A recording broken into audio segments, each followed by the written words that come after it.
this jumbo D20 turned into a complete failure. The vision I had was to make something like this, but purple. So I started with cutting up this holographic foil with my special scissors. It's so shiny, it makes the best crinkle noise. I don't know about you, but I love watching those ASMR crafting videos.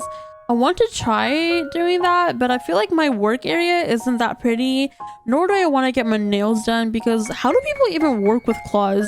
It feels so awkward having long nails, and it just makes it hard for me to play my video games and do my daily work. And if there's any fact about me, it's that I'm a sweaty gamer. Though sometimes gaming gets so competitive and toxic, so I just de-stress from my other de-stressing activity, if that makes any sense, by crafting. That's why I love resin and cooking and painting, because it all involves mixing liquids, and seeing that visual coming togetherness of those elements is just so satisfying. Until you mess up your dye, that is.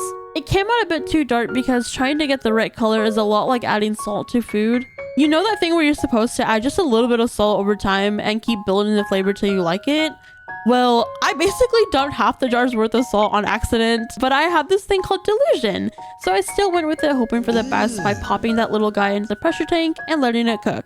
Once it was done, I was super excited because demolding resin is the best part of this entire process. It's like opening loot boxes in video games. Unfortunately, that excitement was cut super short. It's just so dark and you can't really see the purple core, but honestly, the purple ink was looking orange under the lighting, so either way, it was kind of ugly. I'm not really sure if I should even bother inking this, but if I do, what color should I ink this?